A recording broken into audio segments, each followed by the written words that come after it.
Hi, everyone. Thank you for joining our virtual dental shadow hour session. We are very fortunate to have Emily for our session today. So I'm going to hand you the mic and feel free to start whenever you'd like. Okay, great. Thank you so much. Hi, everyone who's here. I'm so excited to come and talk to you guys about kind of, my experience and my journey, like throughout the whole like college process and applications. And, finally I'm a D1 at UCLA, and, I can talk a little bit about what dental school is really like. So, please ask questions. I'm a pretty transparent person, so don't be shy. You can ask any dental or non-dental related questions. So we will get started. Okay. So just a little background information. I am from the San Francisco Bay Area, in a little town called Walnut Creek. And I did my undergrad at Johns Hopkins University in Baltimore, Maryland. So I went to the East Coast all by myself. And I think I primarily chose Hopkins, one, because it's a great school and I knew I wanted to do something in the STEM field. And two, I wanted to go far away from home for college, because I knew that eventually I would like to settle back in California. And so, I figured why not use college as a resource and time to live somewhere else. And like I said, I'm a current D1 at UCLA. Okay, so tips for taking the DAT. I think the biggest advice I have is what your study style is like. Okay. I don't know your study style. What worked for me may not work for you, and what works for you, may not work for someone else. So I'm not gonna, sit here and tell you, oh, this is how I studied, this is how you should study. Okay. Because everyone is different. Some people will take 6 months, even longer to study for the DAT, and they have a very steady pace, and they study a healthy number of hours per day, maybe like an hour, half an hour or whatever, and it takes them a little longer, and they can retain what they learn, for 6 months. Now for me, I'm not like that. I mean, I'm a crammer. Okay. I've been like that ever since, I don't know, like middle school. I don't know, ever since I can remember, and that's just the way I study. I've tried a lot to kind of, be ahead and study ahead, and I feel like I can't lie to myself, and I'm just like a crammer. It's just kind of who I am. I work really well under pressure. So I studied the DAT in about like 3 to 4 weeks. But I mean, I studied. I could not take I tried studying for the DAT while in college, and I just couldn't really balance my classes in college and find the time to study for the DAT. And so I basically graduated in May, and then I studied the DAT in June, because, at the end of May, it was like graduation and convocation, all those ceremonies. This is pre-COVID. I was class of 2019. So, honestly, I can tell you how I studied. If you guys have questions, I can tell you exactly how I studied. But you know what kind of studier you are, and you need to be honest to yourself. If you're someone like me who crams, and who can only study well under pressure, then you need to realize that and use it to your advantage, right? If you're someone who needs, like a very set schedule, like every day from 8 to 9, study this, whatever, then do that for the DAT. Okay, do what works for you. And of course, plan ahead, right? Know what cycle you're going to apply. I'm assuming most of you guys know. And make sure you know like when to take the DAT, and not push it to the point where you won't have enough time to study, and it's like, oh my god, like I have to apply now, like, but I'm not ready to take the DAT. So don't put yourself in that situation. Yeah, so staying motivated. Honestly, this is something that I struggle with like pretty much on a daily basis. I don't like studying. I never did. Even as a kid, like my mom would force me to sit down and like study. But I think that what works for me is to take breaks. Um, I can't focus for a very long period of time. I need to take a break, like at least, I don't know, like every 20 minutes, even if it is to just go on my phone and watch a reel on Instagram, right? Or something like that. I need to take breaks and, do what makes you happy. And I think that's a great motto to live by in general. But, if you need to study for something, okay, I think there's a really, really strong, I think there should be a really strong emphasis on work life study balance, right? I mean, it's okay to take some time off. If you pulled an all nighter or whatever on Wednesday night to study for a test that was on Thursday, on Friday, like you can take the night off, you can take the day off, you can do what makes you happy so that you have the motivation and you have the energy to study later, right? And look at the end goal. And that's different for everyone. I'm assuming you guys are pre-dental. I mean, you will become a dentist. Okay, maybe it takes you multiple application cycles. Okay, maybe you have to retake a class. I don't know what it is, but I think focusing on the big picture is really important. I mean, for example, like right now, as a D1, we have like a lot of didactics, which is so we have didactic and preclinical classes. So preclinical classes are like lab work, right? Like drilling, waxing, whatever, anything in the lab. And then didactics are like what college classes are like, like your standard lecture exam, lecture exam. And I feel like a lot of my classmates and I feel that we are pretty swamped with work, especially this quarter. UCLA is on a quarter basis.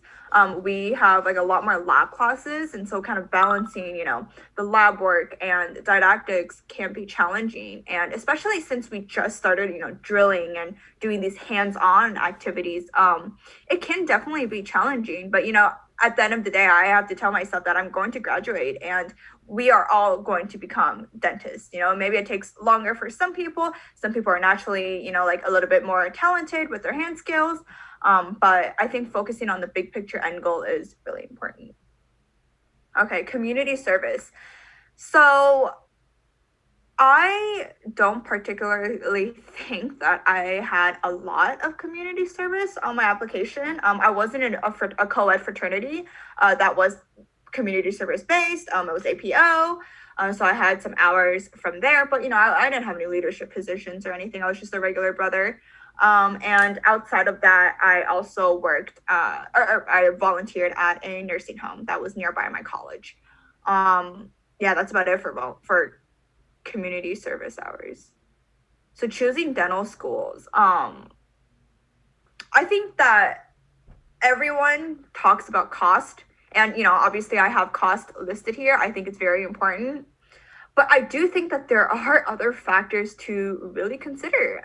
And location is a big one. And I think that you're going to be spending 4 years of your life, okay, at dental school. I'm gonna assume most of you guys are in your 20s, maybe 30s. 4 years in your 20s, I mean, that's a big chunk of your youth. Okay, that's a lot. And dental school is going to be a lot of work no matter which school you go to. Okay, you could go to Harvard, you could go to UCLA, you could go to whatever, wherever. Okay, it's going to be a lot of work. Now, if you're going to be swamped with work and being in, I just think that being in a location that can provide you with like some relief of some sort. I mean, imagine this. You're in dental school, you're swamped with work. I mean, it's hard and whatever. And you also hate where you live.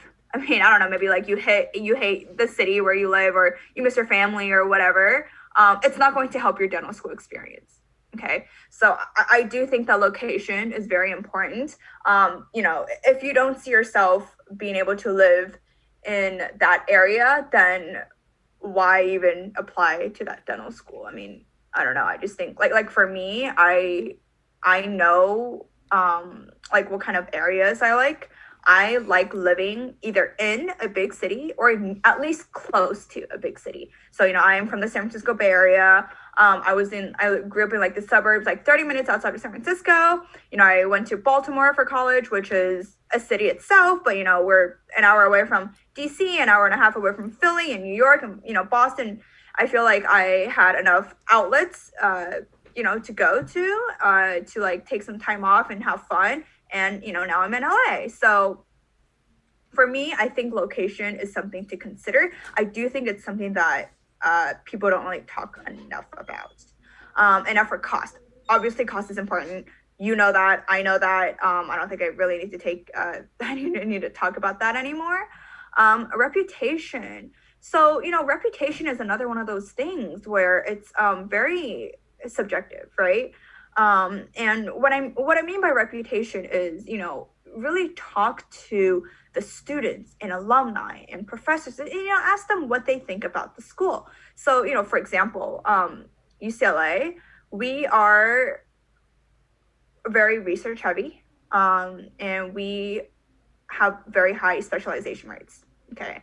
I think about half of our class specializes, and that's pretty high compared to the average dental school.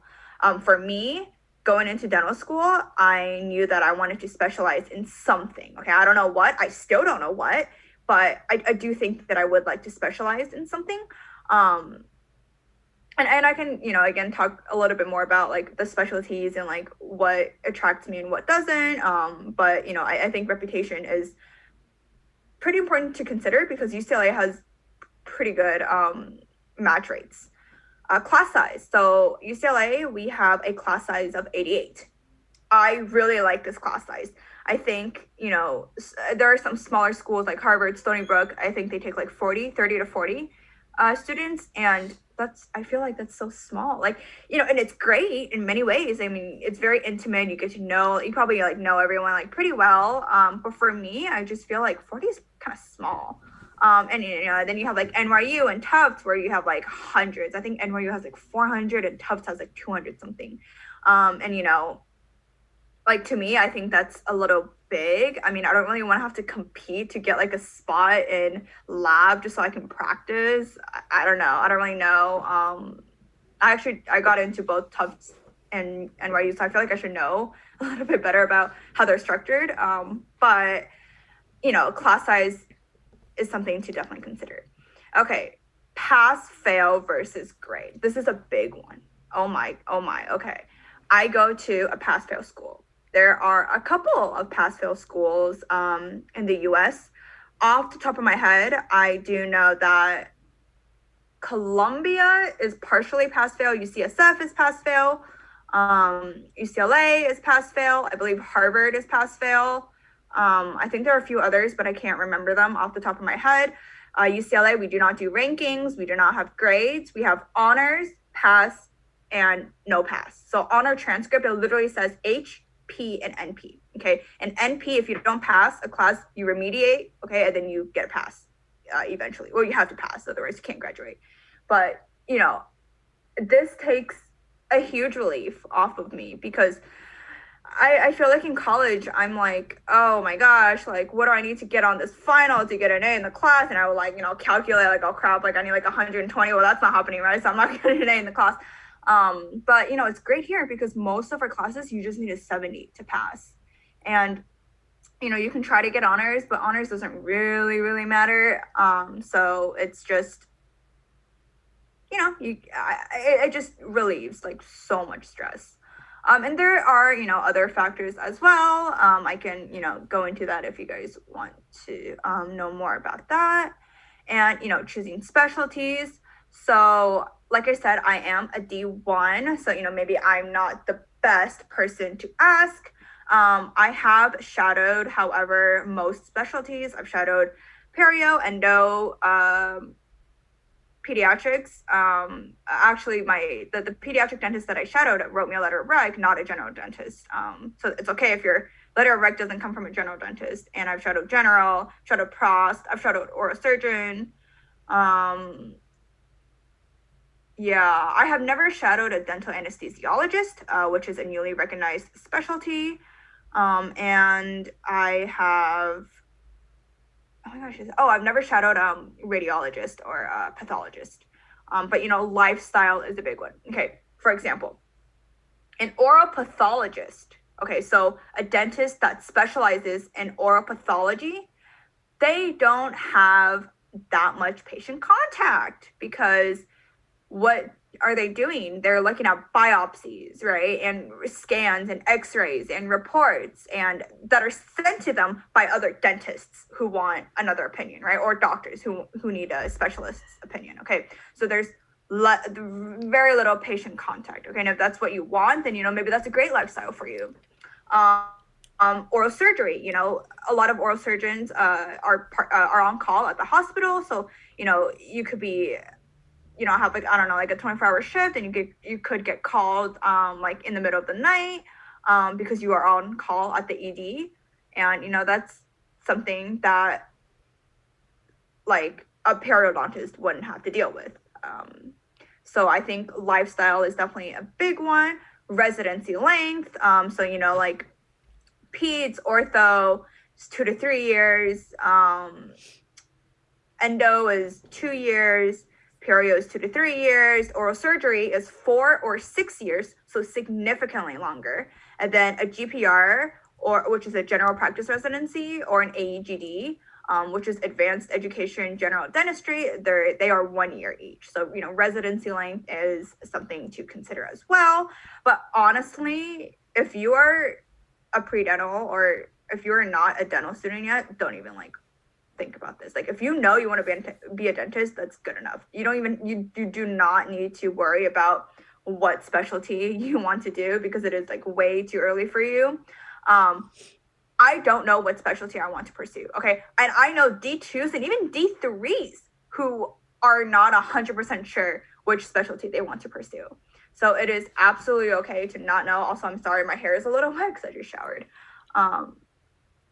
Okay, so what a typical day is like. I am doing an Instagram takeover today, so you can check that out. But I would say a typical day would be, I get up and I eat some breakfast. I might have Zoom lecture, but honestly, I don't go to most of them because they're not really mandatory. And then, I probably will go to lab. So for example, this quarter, we have lab classes 3 days a week. And I'm taking a selective, which is optional for anatomy dissections. So I do have lab 4 days a week. So on any given day, most likely I will be going to lab to either have class or do a homework project. So, yep.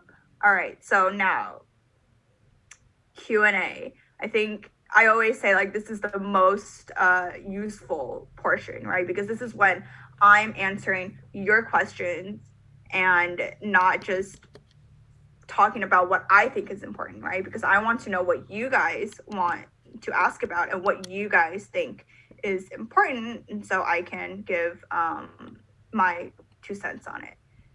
So thank you for taking the time to talk to us about your profession. It's truly appreciated, and I know I learned a lot from your presentation. To our viewers, I just want to remind you that we do not have a quiz today, so I'm gonna get started on the Q&A. The first question is, can you share how you studied for the DAT? And if you're comfortable, could you share your stats? Yeah, absolutely. I don't mind sharing my stats. So I got an academic average of 25. My PAT was a 23. My GPA was a 3.78, I think. I don't really remember.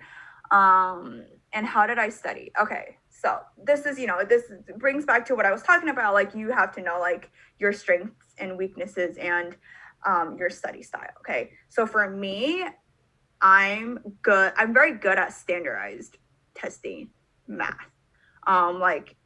like in high school, like I remember like the SAT 2 or SAT subject test, like math 2 or whatever, like I got a full score. On the ACT, SAT or whatever, like I always got like the full score for math because I'm just, I don't know, like I just can understand it well. So I knew for the QR section of the DAT, I shouldn't spend that much time on it.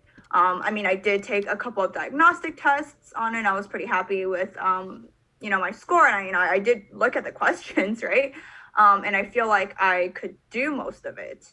And I did get a 30 in QR, so I wasn't that surprised because I'm good at math. Okay, now for like the other sections, I suck at biology. Okay, I was a behavioral biology major and I suck at biology. I just really don't like learning about like mitochondria and mitosis, and I could care less how many chromosomes and chromatids happen in anaphase, prophase. Okay, I really, specifically, I don't like molecular and cellular biology. I just find it really boring, and it's like really boring to study. And I knew that I would have to put in a lot of time for, biology. So biology actually took up most of my studying time. So to share exactly how I studied, I used boot camp. I mean, everyone says to use boot camp, and yes, they're pretty expensive. Oh, I have a code, by the way. And I think you can get $50 off the membership. I don't get paid by them, so you can use it if you want. It doesn't really matter to me. Boot camp is like the way to go, honestly. And I don't think there's anything else you can use that can replace what boot camp can offer. There are books like, DAT Destroyer, and Kaplan, and I actually bought Destroyer. I never used it once, so I don't really recommend buying it unless, you want to use it, right? Like, totally up to you. I would do like the PAT, like the generators and like the practice questions or whatever every day, just so like I can really orient my mind into like thinking that way. And for me, a big thing about the PAT was time. I don't know, I feel like I was really slow at the PAT when I was first starting out. Like I would take several minutes for each question, especially like the TFE problems and the keyhole problems. I was just really slow, and I think that by practicing every day I was able to get faster, and that obviously plays a big factor on the test because I think you have like 90 questions in 60 minutes, so you get less than a minute for each question. And then in terms of orgo and chem, I first watched Chad's videos, and then I did like all the practice questions on boot camp. I mean, I really just used boot camp. I think when I don't know if they've updated it since I've used it, but there were 10 practice tests, and I made sure to do all 10. And and then I took it once, and I rescheduled the test like 4 times. I don't even know. I rescheduled it so many times because I just wasn't ready to take, like I just didn't study, and I knew that I wouldn't be ready to take it. So I knew that when I was ready to take it, like I'm only gonna take it once, like it's gonna be like a one and done kind of deal. And I took it really late, so I took it July, actually I took it like August 1st, the cycle that I was applying. So I submitted my applications first, super risky, and then I took the DAT. And would I recommend doing that? Probably not. Like it's better to plan ahead. But for me, like I said, like I know myself, like I knew that like I just needed to put time aside to study for it. And if I did study for it, I would feel comfortable and confident enough in the score that I get to apply the cycle. So yeah. Thank you for sharing that. Yeah, that's perfect. So the second question is, what is the exam schedule like at UCLA? Do you get exams at the end of the semester, or do you get them every week? Both. So we have finals every quarter. UCLA is on a quarter system, so not a semester system, quarter system.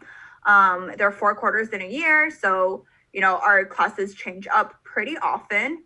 I mean, I'm looking at my exam schedule like right now, like at my calendar in front of me. So for example, we have finals week, in June, And for finals, let's see, we have 3 practicals. We have 1, 2, 3, 4, 5, I think 5 written exams. And then in terms of exams like throughout the quarter, we probably have an average of like 1 midterm-ish every week. And then like we have like smaller quizzes kind of scattered throughout. Like we have weekly quizzes in all our lab classes, but they're just little quizzes.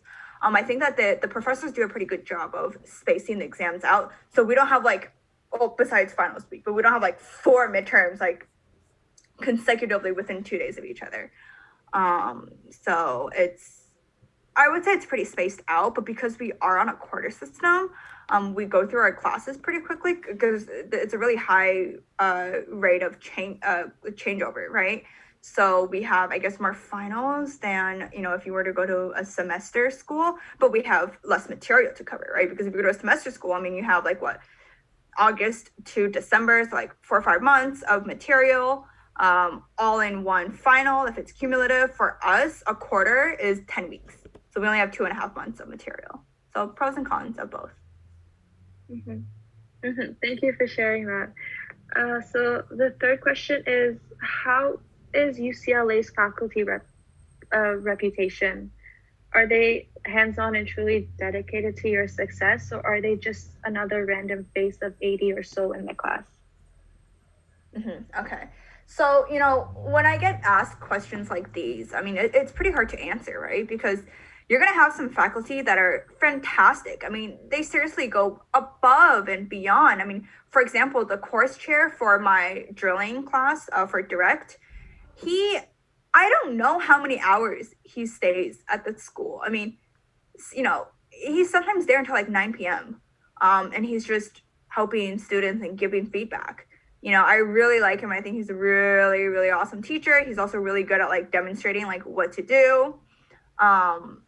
And I have heard that there are some instructors, especially like in clinic, because now these instructors, they're not full-time professors. Okay, they are working dentists who maybe work half a day or a day or two at the dental school.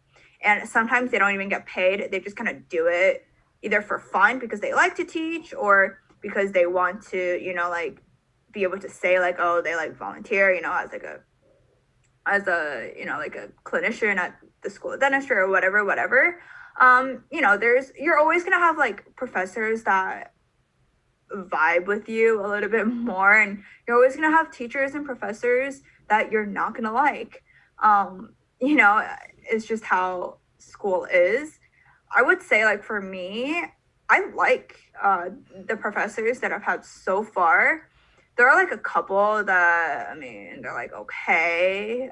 But at least so far as like the bench instructors I've had, I feel like most of them are really nice and they're helpful and they have years of experience. But it's just really, it's a very subjective question because every person is different. I may like a professor and my classmate may not like this professor, right? This professor may be nicer to me and not as nice to them. I don't know, and a lot of the times, it's like your opinion of someone is defined just by one experience, right? So I think it just really depends. But I do think that we generally have, our professors are generally pretty good. But yes, you may encounter a few that you don't like, but I am willing to say that I'm willing to bet that that's the same for any school you go to, college included. So. Okay. What is the downside of pass and fails? How do you distinguish yourself from the rest of many students? Yeah, so I think one thing that a lot of people are concerned about is, well, we don't have grades, right? Like, how can I show that I'm number one in my class? So we do have honors, okay? We do have honors, and it's given to the top like 10 to 15% of people in our class for certain classes. It doesn't really, really matter on your transcript. To be honest, no, unless like you're specifically like ortho or oral surgery and you want to match to UCLA. How do you distinguish yourself? I I think two things come to mind.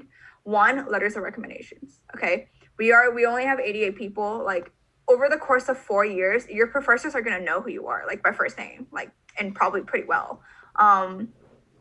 Letters of recommendations play like a huge role. And two, I think extracurricular activities. I mean, we have like so many clubs, and there's ASB, ASDA, ADIA. Like, there's so many organizations and clubs to join, and eventually hold leadership positions and just be really active.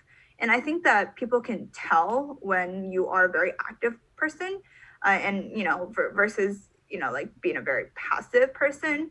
And I do think that UCLA, like, one of the perks of coming to UCLA is that they just have a really good reputation. Like, you have to think about it this way, right? We don't have grades, yet our specialization match rates are very high. Why is that?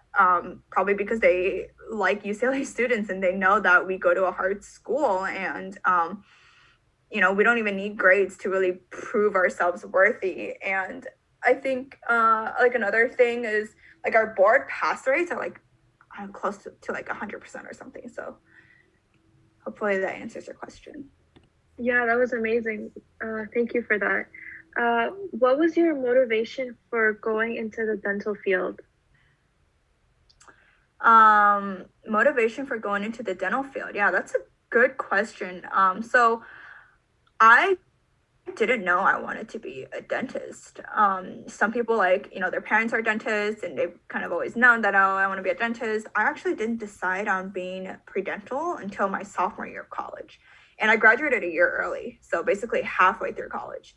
I started out as an engineering major, and then I quickly realized I really, really hate college level physics and math, and I don't like Calc 3 and differential equations and linear algebra, and like physics, mechanics, or whatever, E&M. And I switched to being pre-med.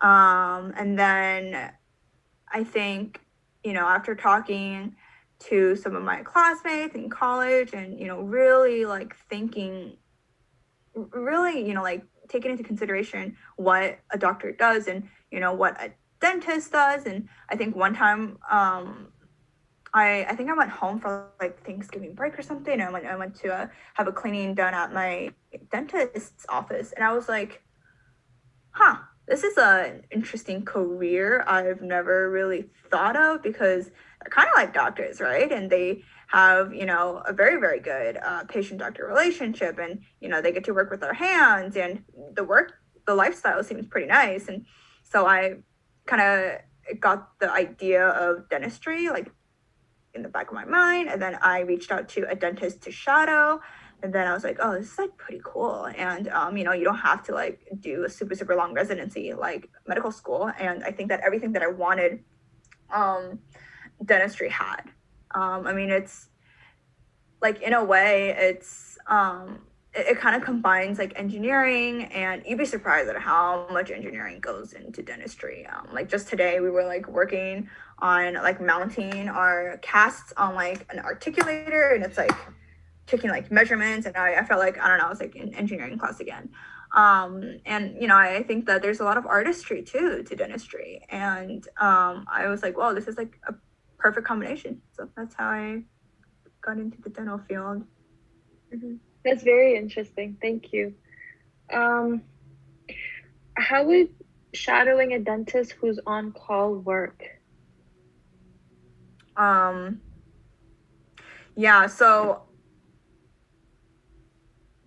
it's hard. I'm not really sure if you can. Okay, I'm assuming you're referring to like specifically an oral surgeon, because usually if you're in the other specialties, you are not going to be on call at the ED, because there's no really emergency that would necessitate you coming in like immediately.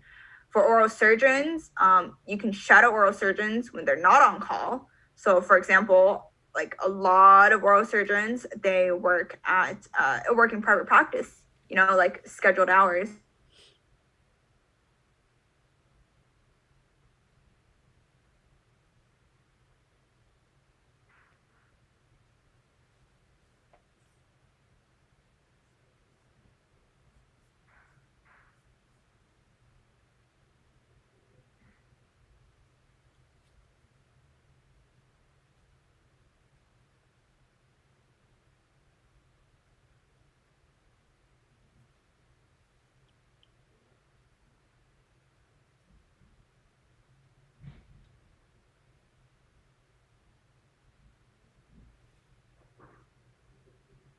Hello?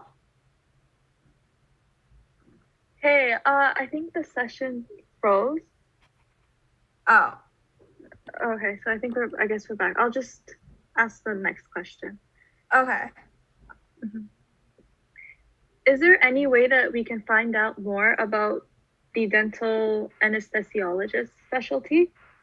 Yeah, so for a dental anesthesiologist, I mean, the best way would be to contact an actual dental anesthesiologist and, like ask to shadow them or maybe have a phone call with them and ask, like, hey, like, what do you do on a daily basis?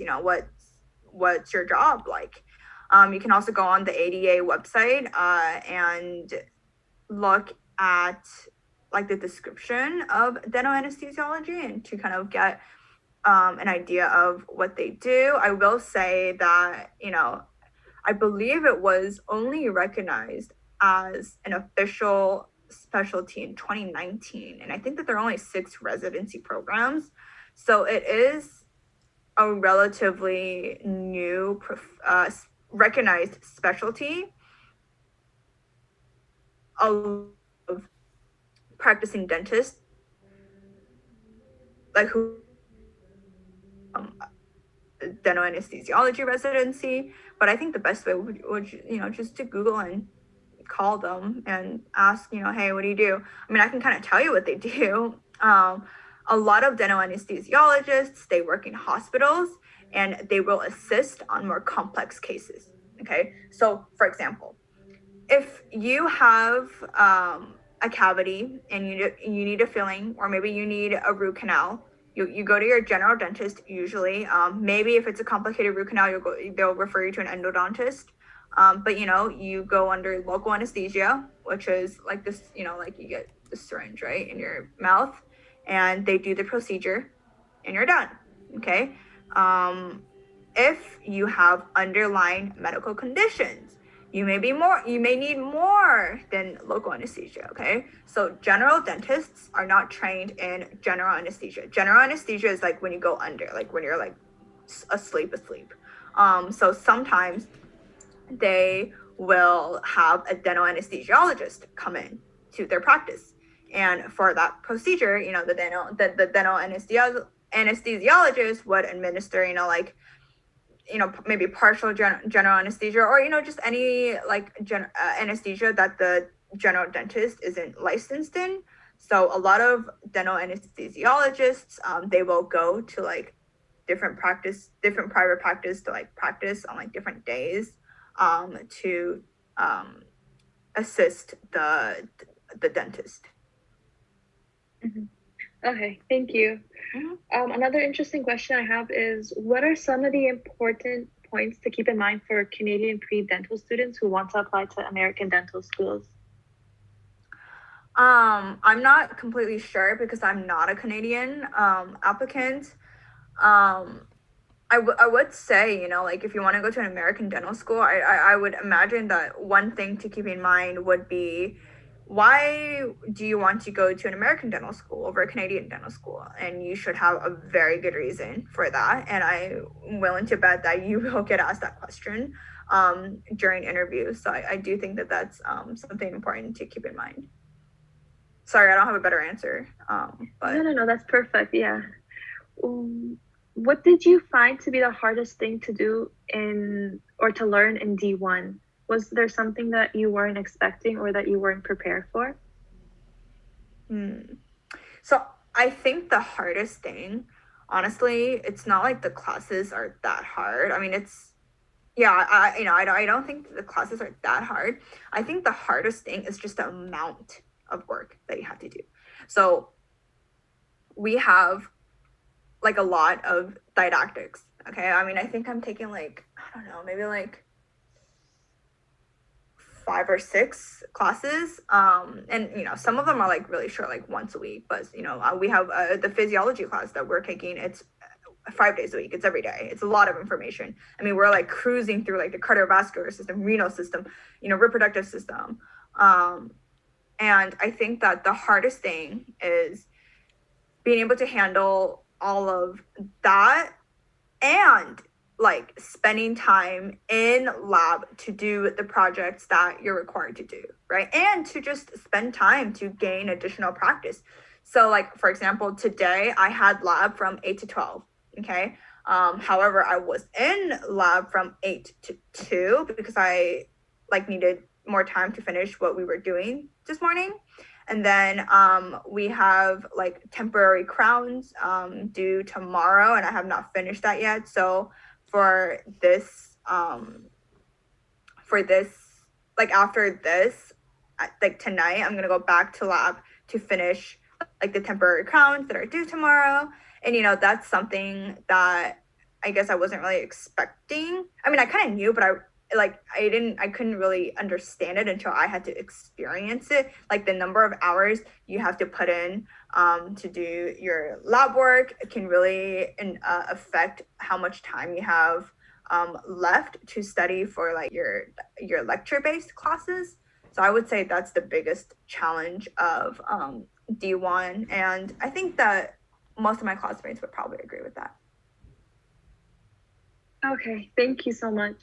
Are the Ivy League colleges worth the price tag? Why or why not? Are the Ivy League colleges worth the price tag? I mean, I didn't go to an Ivy League, so it's hard for me to answer that. I mean, I have like a good number of friends who went to Ivy Leagues. I mean, I don't really have an answer for this because I don't want to say like, oh yeah, they're worth the price tag, and then have you pay hundreds of thousands of dollars to go there. And I don't want to say it's not worth it because maybe you would have like an incredible experience there. I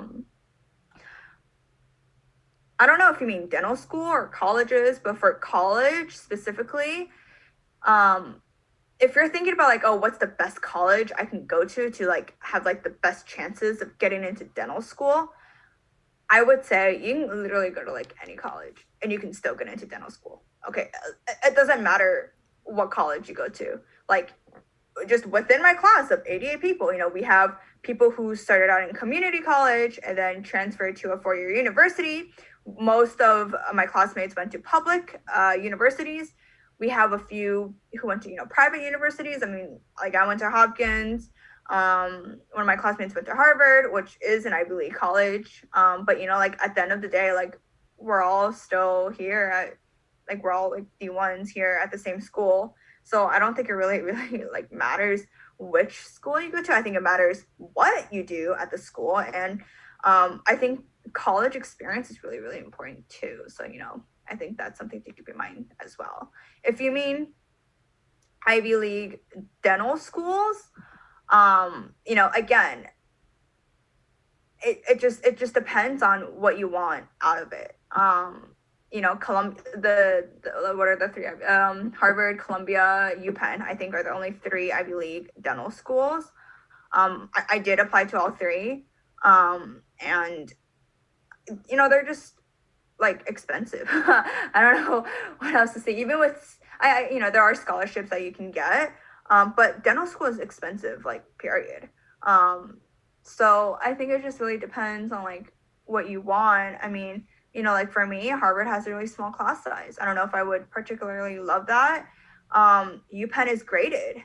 Like, I feel like that's, I don't know, like, I just really, really like pass fail. And I didn't really think about that much until like now. And like, I'm like actually in class. So, I think it just really, really depends on what you want out of it. Like for me, I kind of wanted to go back to California. So I didn't really want to stay on the East Coast, even though I got in. And, I am a California resident. So UCLA is like the cheapest option for me, like by far, because I have in-state tuition in addition to it being a public university. So, I think it just really depends. Yeah, you're absolutely correct. Who was your favorite dental specialist to shadow, and what did you learn the most from your shadowing experiences? And also, how did you approach the dentist to ask to shadow? Okay, so I would say that the favorite dentist that I shadowed was the pediatric dentist. He was just like a really nice, down to earth guy, and I feel like he was really, really real to me. And he like shared a lot of, I guess, information that you wouldn't really learn in dental school. Like he talked a lot about his experience with like working as an associate for another dentist, and then opening up his own practice, and like the struggles that he faced and things that he wished he would have done differently. So I really liked him, and obviously like he wrote my letter of recommendation, so I was like kind of like the closest to him. How did I find them? I just kind of Googled like the local dentists in my area, and I just called them up, or I emailed them. I don't remember. Yeah, but most of them will probably say no, just because if maybe they don't like shadowers, because it's kind of annoying, right? You're just trying to do your job, and you have this like little college kid that's just, or whatever, like standing there, kind of like trying to like see what you're doing, right?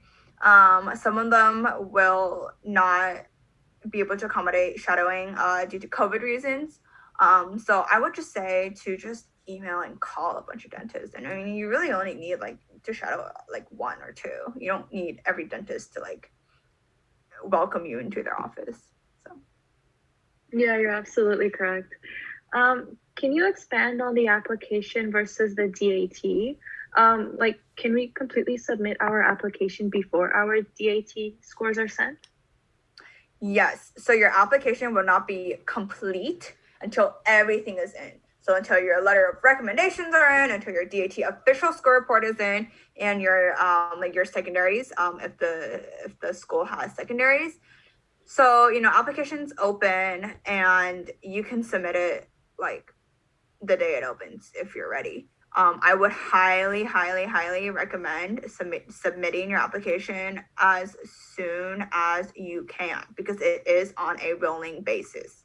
Okay. I took the DAT in early August, and I think my scores probably came out, I don't know, like a month later, so early September. So I was one of the later applicants, and honestly, it wasn't even that my DAT, it wasn't even my DAT that held me up. It was that my school does like a committee letter, and basically like the pre-professional office at my school, I don't know, they like submitted my letter like super late. I guess I was like one of the last students to be written, I don't know, but my application was in like fully completed like mid to late September, and I'm telling you that is considered late. Now, is it super problematic?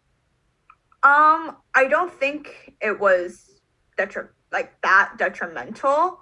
I did get 10 interviews, so I mean, it was like okay. The one thing I will say is I got my interview offers later than a lot of my friends that were applying in the same cycle as me, and it like freaked me out because all of my friends were getting interview offers, and I'm like, oh my gosh, like I haven't heard back from any school, but it was just a matter of time before I guess they started trickling in. But you can finish like your essays and your extracurricular sections or whatever before like the official DAT score is sent in. I will recommend taking the DAT like earlier than I did. Again, I think I was kind of like a special circumstance, but I wouldn't recommend it. Okay, that's perfect. Thank you. And then also, from speaking with your peers, who I assumed also had a wide range of experiences that got them into UCLA dental school, how critical is the DAT score for acceptance? And how about the LORs, GPA, dental experience, et cetera, et cetera? Okay. Every dental school is going to say, we review our applicants holistically. And to an extent, I believe that is true. If you look at the averages for like accepted students, there's like a difference, right? Like UCLA averages for accepted students, I don't know off the top of my head, you can look it up on the website. I think the DAT scores like an average of 22 or something, so it's quite high. Do I think that UCLA kind of considers, you know, DAT and GPA a little bit higher than, say, I don't know, like UCSF, where, you know, their averages for GPA and DAT score are, you know, it's lower than UCLA by a little bit. But, you know, I think that certain schools have like certain qualities that they kind of appreciate more. Like I know UCSF, for example, really emphasizes on like community service, and I think that I don't know, I think that they really like that, and I think that their student class, they're like very diverse, and you know our class is very diverse too, but I do think that there are certain factors that are more important to certain schools, and you can kind of get that when you know, like ask them during the interview. Some schools I think have more of an emphasis on scores than others, and some schools really like experience. So for example, Tufts, they have, like, if you look at their student body, a lot of them have master's degrees. In my class, I don't really think I know anyone who has a master's degree.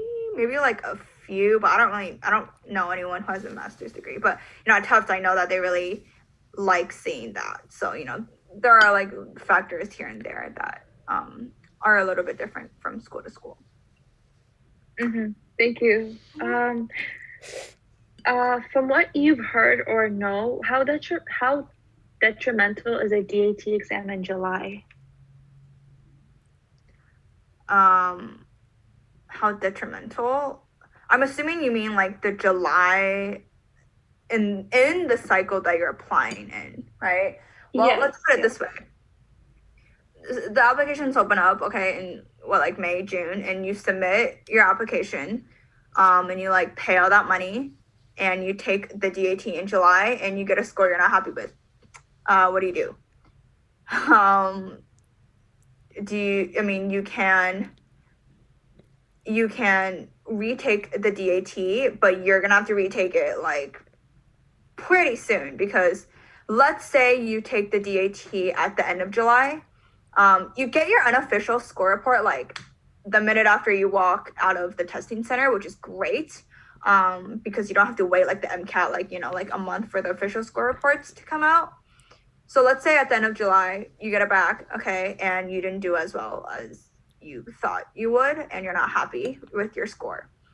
If you want to apply this cycle and not, you know, like have your application in super late, you're gonna have to take it like very soon, okay, probably like in August at the latest. Can you, like, I mean, depending on what your score is, do you think you can study enough in August to get to the score that you want? I don't know, you know. I can't speak for you. That's why I wouldn't really recommend taking the DAT like that late in the cycle, because it just makes you a later applicant. Okay, let's just say you take it at the end of August, so you study for another month and you get the score that you want. Okay, great. Now your official score report won't be out until the end of September. So your application won't be complete until like the end of September, beginning of October. That's pretty late in the application process. Okay, you're definitely going to be one of the later applicants, because I was one of the later applicants. So I think it really, okay, to be honest, like I think it just really depends on how strong you think your application is. I applied to like a lot of schools, I think, and so I was pretty confident that I was going to get into at least one school. So I kind of made the decision to take the DAT in July, because I needed in August, because I needed July to study for it. So I think it's just really individual. It just depends.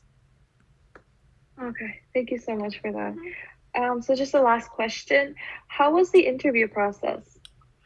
Yeah, so the interview process at UCLA was pretty chill. Honestly, like, I feel like I've been to like my fair share of interviews. Probably went to like too many. I probably could have turned down some, and like the ones that I wasn't really interested in. Honestly, I think that most of them are pretty chill. I mean, I can't really think of a school that like purposely tries to like give you a really, really, really hard time at the interview. At UCLA specifically, they are one-on-one interview. So you interview with like one faculty, someone on the admissions committee, and I don't remember how long it was. I think it was like 30 minutes. I mean, it wasn't really short and it wasn't really long either. There were no group sessions or MMI style questions. And I remember like they give you like a tour, and during lunch they had like a panel of D1, a D1, a D2, a D3, and a D4, and you can ask them questions and eat lunch with them. So I found that super, super helpful because you kind of get like the students' perspective, and you know, they're pretty real. Like I feel like I'm being pretty real right now, right? Talking to you about their experience here at UCLA. And I think it was relatively pretty not stressful. None of the questions are like really hard, but I mean, again, because you are only interviewed by one faculty member, it depends on who that faculty member is. But I think most of them are nice. I mean, you know, and they just want to get to know you as a person. And this goes for an interview at any school you go to. I always say this on the application, besides the personal statement, they can kind of, you know, get a feel of what your voice is. They don't know who you are, okay? They don't know what kind of person you are. They don't know anything about you, okay? During the interview you should see it as a chance for you to show them who you are like as a person, and not just what your DAT is or what your GPA is or what like, oh, you are like the president of this club, that club, whatever, okay? You know, think about what a dentist does. Okay, a dentist talks to patients all day long. Okay, you want to show that you can communicate well with another human being, because that's what you're literally going to be doing for the rest of your career. So, you know, I think don't be scared of the interview, and really just use it as a fun opportunity to get to talk to someone, right, at the school that you're interested in, you know, and ask questions. They love it when you ask questions. And you know, I think just like have fun, yeah. As hard as that may seem, but just don't be nervous, and you're gonna do like fine. Thank you so much for answering the question and taking your time to talk to us today. And to everyone else, I hope you have a great day.